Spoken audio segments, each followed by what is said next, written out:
दोस्तों, ये चैनल है एक ऑटोमोबाइल चैनल। अगर आपको कार से जुड़ी हुई चीज़ें देखना पसंद है तो इस चैनल को सब्सक्राइब करें।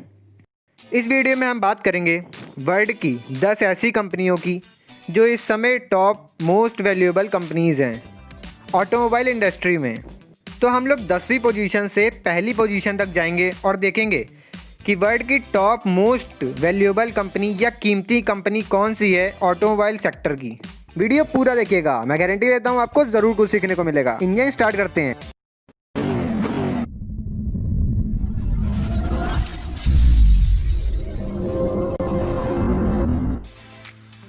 तो जो 10वें नंबर पर रैंक आती है वो है निकोला की।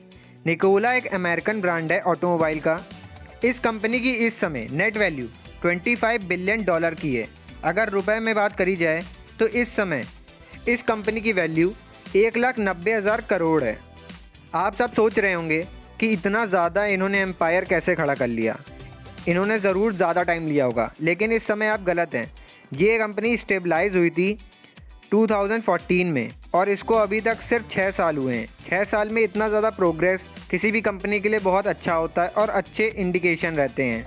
इस निकोला कंपनी को स्टार्ट किया था ट्रेवर मिल्टन ने। निकोला कंपनी के अंदर बहुत सारी कंपनियां आती हैं, जैसे कि Nikola Motors company, Nikola power sport, Nikola energy company. ये एनर्जी प्रोवाइडर की तरह भी काम करती है। इसके अंदर पिकअप ट्रक्स, कमर्शियल व्हीकल्स आदि बनाए जाते हैं। और सबसे बड़ी बात, ये हमारी 10 कंपनियों में से सबसे यंगेस्ट कंपनी थी। अब आते हैं 9 पोजीशन पर।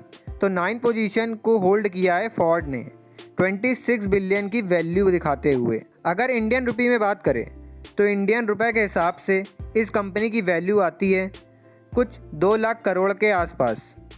फोर्ड एक अमेरिकन कंपनी है और जो इसका मेन हेडक्वार्टर अमेरिका में सिचुएटेड है उसको ग्लास हाउस के नाम से भी जाना जाता है। ये कंपनी स्टेबलाइज हुई थी 16 जून 1903 में। अभी तक की बात करें तो इस कंपनी को 117 साल हो चुके हैं। इसके फाउंडर हैं हेनरी फोर्ड। ये यूएस की दूसरे नंबर की लार्जेस्ट कंपनी है ऑटोमोबाइल सेक्टर की। ऑटोमोबाइल सेक्टर में ये काम करती है लग्जरी गाड़ियों के ऊपर, कमर्शियल व्हीकल के ऊपर, ऑटोमोबाइल पार्ट्स के ऊपर। पिकअप ट्रक्स तो इसके बहुत ही ज़्यादा मशहूर है फ़ॉरेन में, एसयूवी कार्स के ऊपर। और अपने इंडिया में भी फोर्ड ने पैर जमाने की कोशिश करी थी, लेकिन कुछ खास इंडियन से असर पड़ा नहीं इस कंपनी को। फोर्ड कंपनी की इंडिया में बात करें तो सिर्फ फोर्ड इको स्पोर्ट ही ऐसी गाड़ी है जो इंडिया में अपना नाम कमा पाई है और फोर्ड को स्टेबलाइज कर पाई है। एक चीज़ मैं आपको और बता दूं कि हमारी लिस्ट में जो 10 कंपनियां थीं उसमें से ये सबसे पुरानी कंपनी में से एक है। अब थोड़ी बड़ी कंपनी पर आते हैं। तो 40 बिलियन की वैल्यू वाली कंपनी है जनरल मोटर्स। जनरल मोटर्स के बारे में आप सबने ही सुना होगा। हाँ, आप कह रहे होंगे कि नहीं सुना है, लेकिन हाँ, आपने सुना है। अगर आपने शेवरले का नाम सुना है, हाँ, बीट, स्पार्क जैसी गाड़ियों का, क्योंकि इंडिया में जनरल मोटर्स को अधिकतर लोग शेवरले के नाम से ही जानते थे। अगर $40 बिलियन को इंडियन रुपीज़ में कन्वर्ट करें तो वो इतने रुपए होते हैं इंडियन रुपीज़ के हिसाब से। बात करें इस कंपनी की तो जनरल मोटर्स एक अमेरिकन ब्रांड है। यूनाइटेड स्टेट मतलब कि यूएस में इसने फोर्ड को पीछे कर फर्स्ट रैंक हासिल करी है। ये स्टेबलाइज हुई थी 16 सितंबर 1908 में। अभी तक इस कंपनी को 111 साल हो चुके हैं। ये बनाती है ऑटोमोबाइल मतलब कि कारें, ऑटोमोबाइल पार्ट्स मतलब कि गाड़ियों के पार्ट्स, कमर्शियल व्हीकल पर भी काम करती है। और इसने इंडिया में शेवरले को 2017 से बंद कर दिया है। जैसा कि हम सबको पता है कि शेवरले की बीट, स्पार्क जैसी गाड़ियां सक्सेसफुल नहीं हो पाई इंडियन मार्केट के लिए, इसलिए ये फ़ैसला लेकर अपने लॉस को कवर करने की पूरी कोशिश करी है जनरल मोटर्स ने। जनरल मोटर्स इस समय इंडिया में ऑटोमोबाइल पार्ट्स पर अभी भी काम कर रहा है। अगर अभी तक आपको वीडियो पसंद आ रही हो और आप थोड़ी भी रुचि रखते हैं कार से रिलेटेड किसी भी चीज़ पर, तो बिना देर करते हुए नीचे सब्सक्राइब का बटन दिया गया है, उसको हंसते हंसते लाल से सफ़ेद कर लें और घंटा बजा लें, जिससे नई नोटिफिकेशन आपको सबसे पहले मिले इस चैनल के किसी भी वीडियो की। इस कंपनी को तो आप सब बहुत अच्छे से जानते हैं और अभी भी इंडिया में ये नाम कमा रही है। तो 7 पोजीशन पर जो ऑटोमोबाइल मेकर कंपनी आती है वो है BMW। BMW कंपनी की नेट वैल्यू है 42 बिलियन डॉलर्स की। इन्हीं डॉलर्स को अगर इंडियन रुपीज़ में कन्वर्ट करेंगे तो कुछ इतने रुपए बन जाएंगे। BMW एक जर्मन कार ब्रांड है। अगर इसके स्टेबलाइजेशन की बात करें तो 7 मार्च 1916 में ये स्टेबलाइज हुई थी। इसको अभी तक कुछ 104 साल हो चुके हैं। 1916 में जब कंपनी बनी थी तो ये बनाती थी एयरक्राफ्ट इंजन्स। उसके कुछ साल बाद BMW ने एंट्री ली ऑटोमोबाइल इंडस्ट्री में और बनाने लगी लग्जरी कार और स्पोर्ट्स कार। BMW की 55 एनिवर्सरी पर इन्होंने अपना एक स्लोगन बनाया था जो कि जर्मनी में ही है। स्लोगन कुछ इस तरह था, आउस फ्राउडे एम फरन, मतलब कि ड्राइविंग प्लेजर। जैसा कि इनका मोटो है ड्राइविंग प्लेजर, तो इस चीज़ को तो हम सब जानते हैं कि BMW एक तरह से इंडिया में स्टैंड करती है अपने स्टेटस को लेकर। जैसा कि ये एक प्रीमियम कार्स की सेगमेंट में काउंट होती है इंडिया में, और ना सिर्फ लग्जरी कार बल्कि स्पोर्ट कार जो कि BMW की आती है i8, और जैसे हमारे शाहरुख खान सर के पास भी i8 है। और इस BMW i8 की इंडिया में कार लवर्स की कोई कमी नहीं है। तो जो अब 6th नंबर पर कंपनी आती है as a most valuable company among the world, वो है स्पीड के नाम से जानी जाने वाली फरारी। फरारी एक इटालियन ब्रांड है और इसकी कुल कंपनी की वैल्यूएशन है 42 बिलियन की, और इसी 42 बिलियन के साथ हुई थी। ये हमारी लिस्ट की 7th 1939 वैल्यूएबल कंपनी में से एक है। को अभी तक अगर इसकी 80 साल हो चुके हैं, 42 बिलियन डॉलर को स्पोर्ट्स कार इंडियन रुपीज़ में चेंज करा जाए तो कुछ इतना अमाउंट आता है इंडियन रुपीज़ के हिसाब से।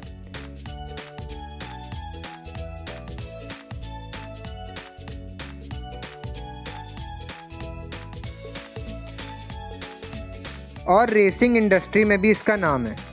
5 कंपनियों की बात करने के बाद हम पहुंच गए हैं इस लिस्ट के 5th पोजीशन की कंपनी पर, जो है डाइमलर। इस नाम से आप शायद नहीं जानते होंगे। आप जानते होंगे इस कंपनी को मर्सिडीज़ के नाम से।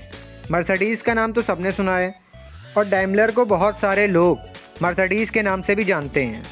डाइमलर ग्रुप या मर्सिडीज़ ग्रुप की बात करें तो इस कंपनी की वैल्यू है 44 बिलियन डॉलर की। इसको अगर इंडियन रुपीज़ में कन्वर्ट करें तो कुछ इतने रुपए निकल कर आते हैं इस कंपनी की कीमत के। डाइमलर या मर्सिडीज़ एक जर्मन ऑटोमेकर कंपनी है। अगर इसके स्टेबलाइजेशन की बात करें तो ये 28 जून 1926 में स्टेबलाइज हुई थी। इसको अभी तक 93 ईयर्स हो चुके हैं। तो डाइमलर ग्रुप एक बहुत बड़ा ग्रुप है।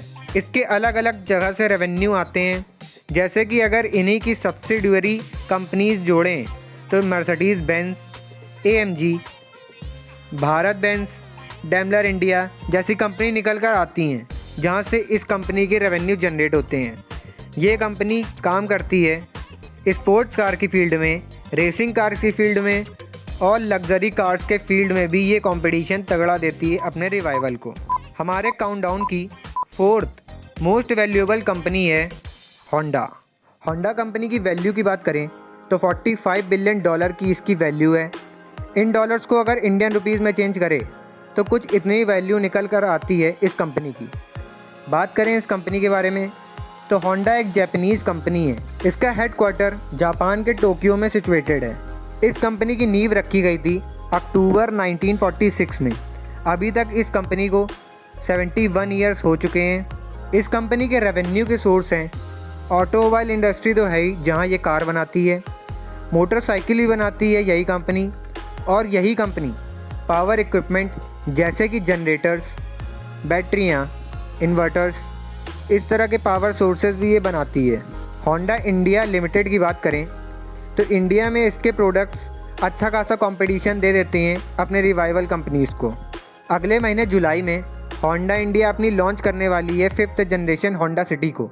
उसके बारे में अगर आपको जानना हो तो ऊपर आई बटन पर वो लिंक आ रहा है, उस पर क्लिक कर या इस वीडियो के आखिरी में एक बॉक्स आएगा, उसके अंदर वो वीडियो का लिंक होगा, आप वहाँ पर भी जाकर देख सकते हैं। अब हम लोग एंट्री कर चुके हैं world top 3 most valuable car makers company की। तो अब एक बड़ा जंप लेते हैं और सीधा 45 बिलियन की वैल्यू से हम लोग आते हैं 84 बिलियन की वैल्यू पर। तो 84 बिलियन की वैल्यू वाली कंपनी है वॉल्क्सवैगन। वॉल्क्सवैगन, आप करेंगे हैं वॉल्क्सवैगन, ये कैसे हो सकता है? वॉल्क्सवैगन को जितना छोटा आप समझते हैं वो उतनी छोटी है नहीं। भले इंडिया में इतना ज़्यादा सक्सेसफुल ना हुआ हो वॉल्क्सवैगन, लेकिन इंडिया के बाहर वॉल्क्सवैगन का सिक्का चलता है, सिक्का। वॉल्क्सवैगन कंपनी की वैल्यू है 84 बिलियन डॉलर्स की। इतने डॉलर्स को अगर इंडियन रुपीज़ में कन्वर्ट करा जाए तो इतना रुपया बन जाता है इंडियन रुपए के हिसाब से। आप पॉज कर जोड़ लीजिए कितना होता है। हम चलते हैं आगे। वॉल्क्सवैगन एक जर्मन कार कंपनी है। ये स्टेबलाइज हुई थी 1937 में और अभी तक 2020 तक इसको 83 साल हो चुके हैं। 1937 से 2019 तक ये 20 बार अपने सिंबल को मॉडिफाई कर चुकी है। पता नहीं क्या चुल है, वो तो वॉल्क्सवैगन ही वाले बता सकते हैं। बाकी सेल्स और प्रॉफिट जहाँ से निकलता है वो है चाइना। इनका चाइना में 40% रेवेन्यू जनरेट होता है ऑल ओवर कंपनी का। अब एक और बड़ा जंप लेते हैं और इस कंपनी की वैल्यू को डबल कर लेते हैं। तो 176 बिलियन डॉलर की कंपनी है टोयोटा मोटर्स। 176 बिलियन को अगर इंडियन रुपीज़ में कन्वर्ट करा जाए तो इतना पैसा आएगा। टोयोटा मोटर्स एक जापानीज़ कार कंपनी है। तो ये स्टेबलाइज हुई थी 28 अगस्त 1937 में। अभी तक इसको 82 ईयर्स हो चुके हैं और ये अपना अच्छा स्टेटस बनाए हुए है, ना सिर्फ इंडियन मार्केट में बल्कि ग्लोबल मार्केट में इसने अपनी एक अलग पहचान बनाई। इंजन भी बनाती है। अगर इसके फाउंडर की बात करें कंपनीज तो किचिरो अपनी गाड़ी के लिए इंजन टोयोटा से कंपनी के फाउंडर है, अपने नाम से। अगर बात करें कि ये कंपनी क्या काम करती है तो ये company luxury vehicles, commercial vehicles,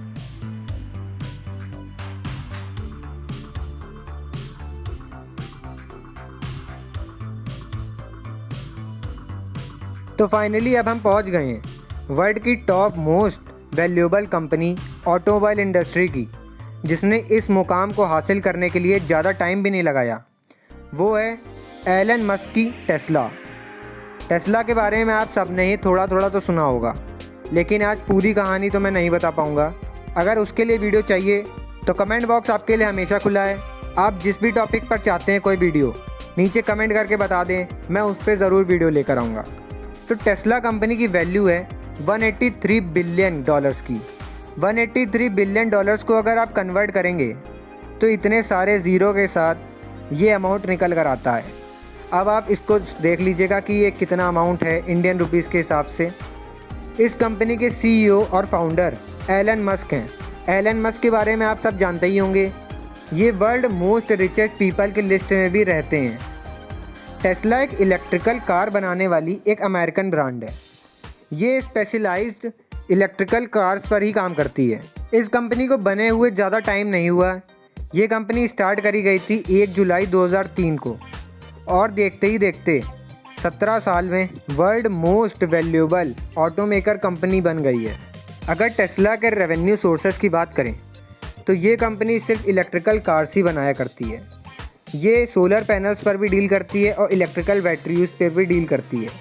अगर आप सबका सवाल है कि ये कंपनी इंडिया क्यों नहीं आई अगर ये इतनी जानदार कारें बनाया करती है, तो इसका सीधा सा आंसर ये है कि इंडियन मार्केट अभी इलेक्ट्रिकल कार्स को एक्सेप्ट करने के लिए उस हद तक तैयार नहीं है।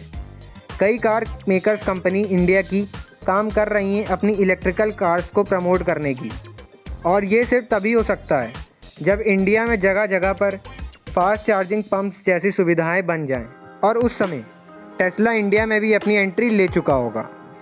तो आप पूरा भावकाल के साथ इस वीडियो को एंड करते हैं।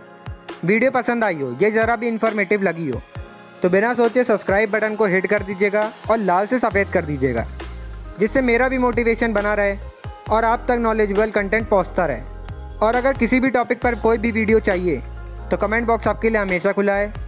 मैं वीडियो बनाने के लिए तैयार हूँ आपके कमेंट्स पर। बचे रहो, घर पे रहो और पूरे मौज लो। टाटा।